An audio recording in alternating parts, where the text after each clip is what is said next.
So this is on my truck now, and as we can see, we have had a little bit of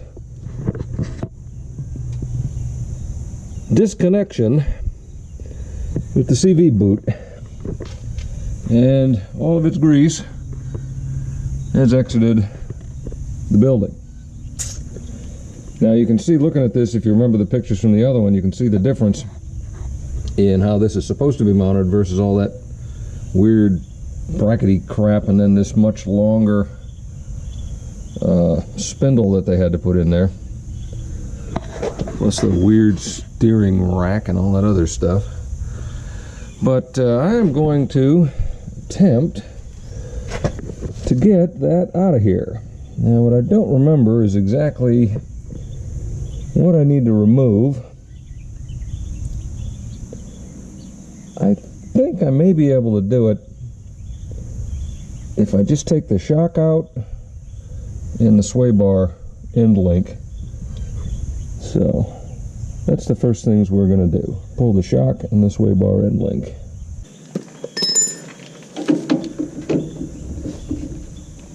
Alright, so the sway bar end length is nothing more than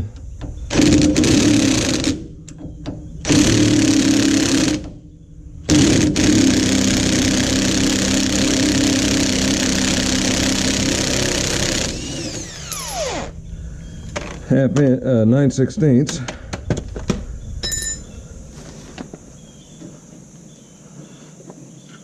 And then the rubber pieces can come out.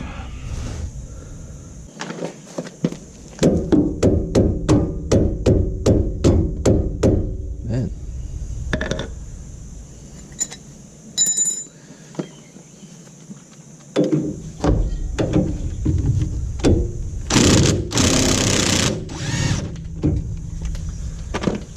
She's kind of stuck in there.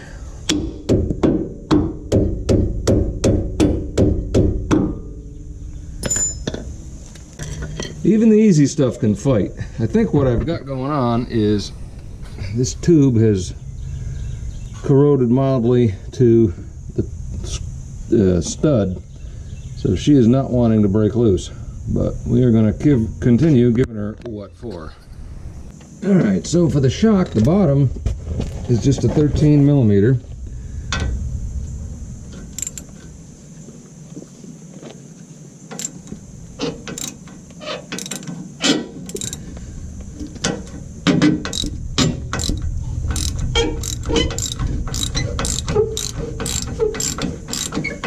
And it's got a special washer with an offset plate on it. Keeps it from spinning on the backside.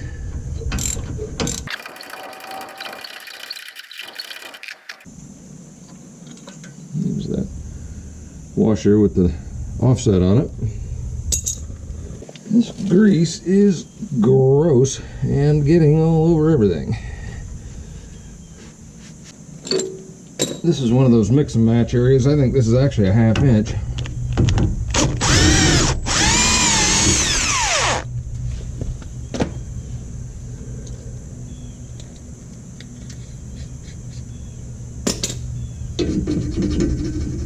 So the bottom of the shock is loose.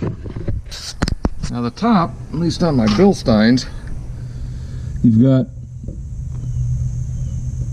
a lock nut, but you've got a little flat up at the top here, so you can put like a 1/4 inch wrench on it to help you spin that off. So we'll be doing that in a second. So of course this is a 17, so I don't have a ratchet wrench that goes with it, but here's my little tiny 1/4 inch wrench.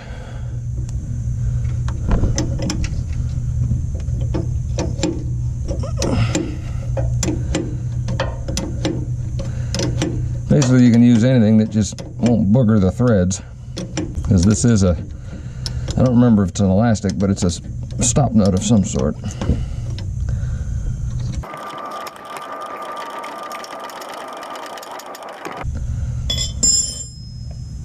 And once the nut gets above the stop portion, she'll just thread off by hand if you've been nice to it.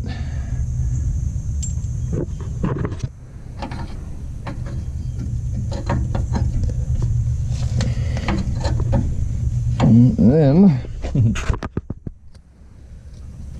may have to compress it a little bit to get it out.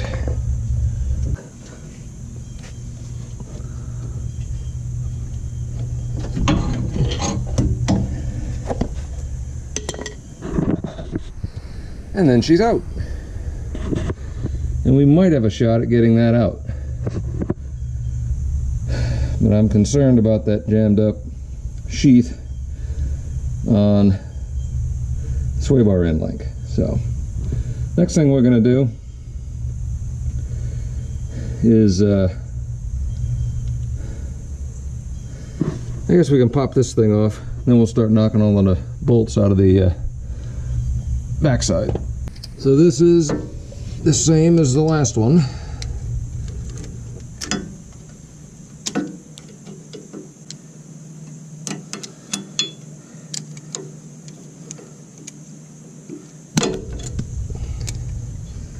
Pull the cotter pin, pull the lock washer,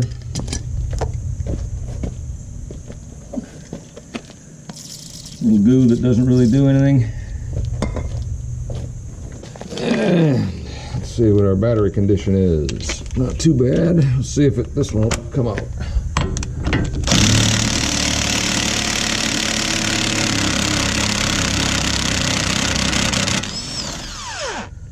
Sure will.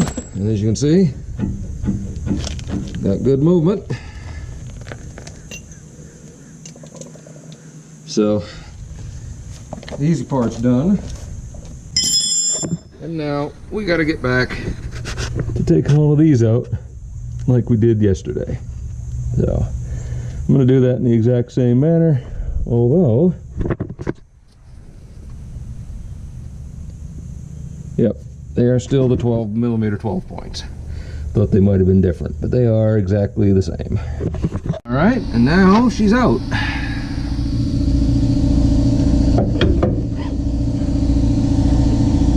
Now we just got to see if it's possible to do this. See, this is what I'm worried about right here. If I could go further forward with that, it might work.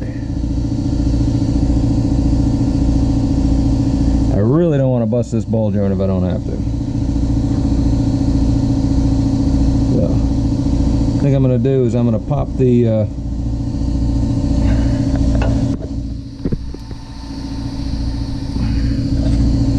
sway bar end link bottom bolt bottom on the other side and see if I can spin the whole thing up and out to get it out of the way.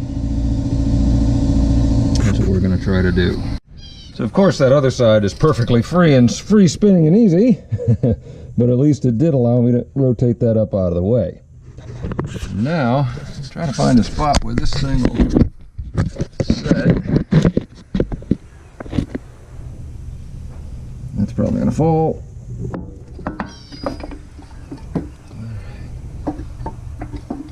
Yeah, that might work. If we can do that. There you go.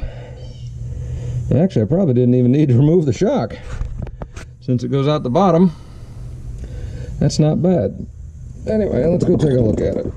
Woo! Yeah, that boot's had better days.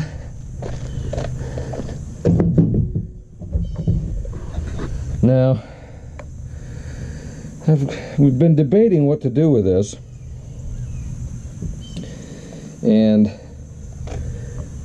the grease isn't terribly contaminated in there, so it's not that bad if I can put a new boot on it. Now, I don't want to use a split boot because those have their own problems.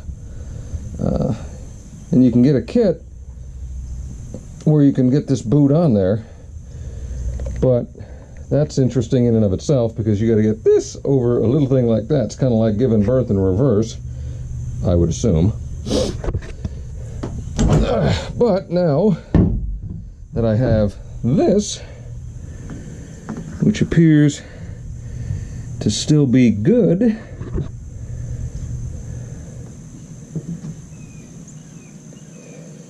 we're going to put this one back in put everything back together, and then I can rebuild this on my own time and don't have to worry about it. I'm cleaning off some of the crud just on this one here, because this fit here is pretty good, and there's a whole bunch of dirt and gunk on it.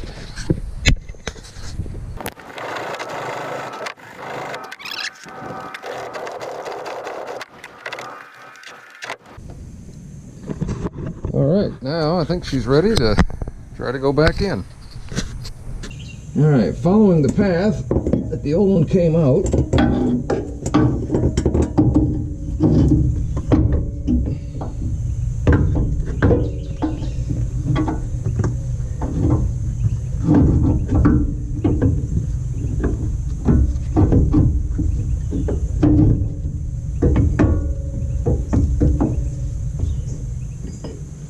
and yes, you most likely do not have to remove the shock.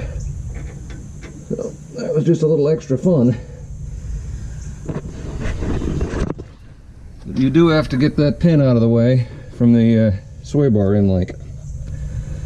So there's that. Now we're going to go figure the torque spec for this. It's pretty high. I want to say it's a couple 150, 250 or so. I'm going to go confirm that and get ready to finish this up. So the torque spec for this is pretty hefty.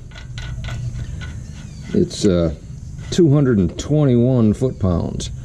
So what I like to do, because that's a whole bunch of torque to either be putting on the drive axle or putting a bar through here like I did to take the other nuts out, other bolts out. That's a lot. I don't want to bend anything. So what I like to do is I snug it up with the impact to take all of the play out of it, get it in the right position, and then after I'm done, I'll put the wheel back on, and you can get to this through the center of the wheel.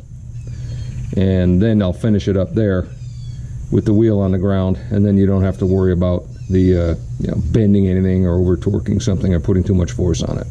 So that's what we're about to do now.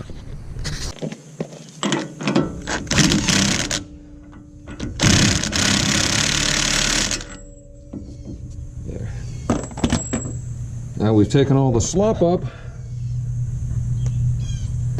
and that's all where it's supposed to be. It's not tight, but it's where it's supposed to be. Now we can focus on getting all of our bolts back in back here and get this done. So that's our next step, is just to put those 6 bolts back in and snug them back up. All right, so she's all snugged up.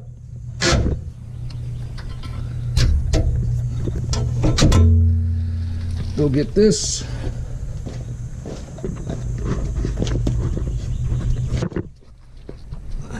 Yeah, see, of course this one worked. Alright, got that one in position.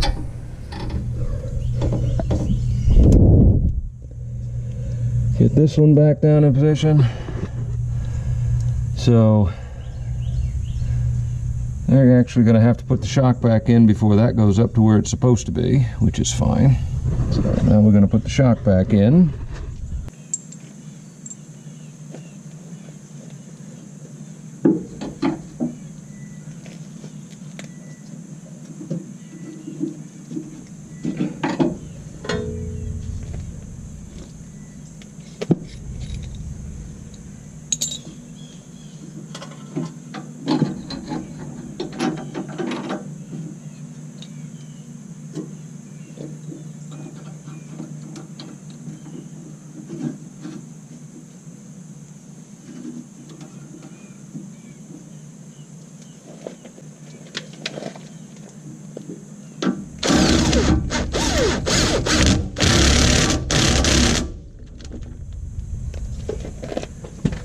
Alright, now we're going to jack it up to get this centered where it's supposed to be and put the top pieces on. And then that will also allow me to jack it up and set the sway bar end link.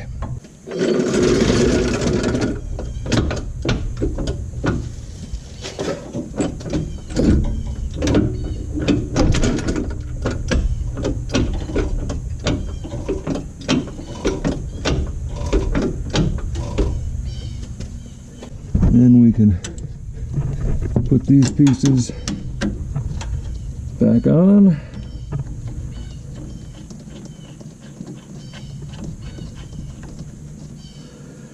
And tightening this back up is the same as before. Small wrench in the top, big wrench in the bottom until it is compressed.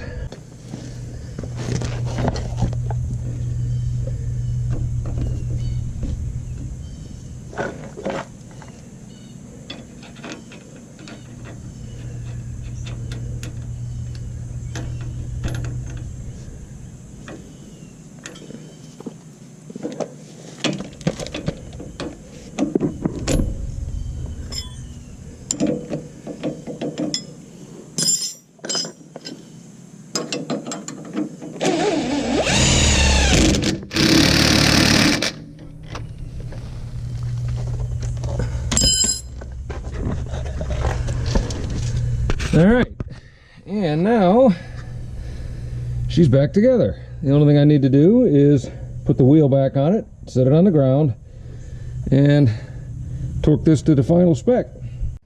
Okay, so now we've got the wheel back on, torque wrench out. I'm going to set it to, 220, 221, whatever it takes.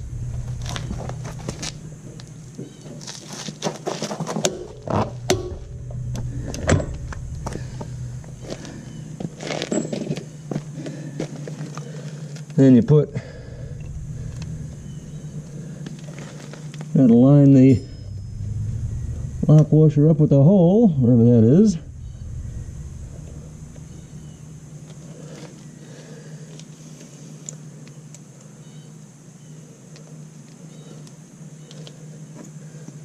Put the cotter pin through it.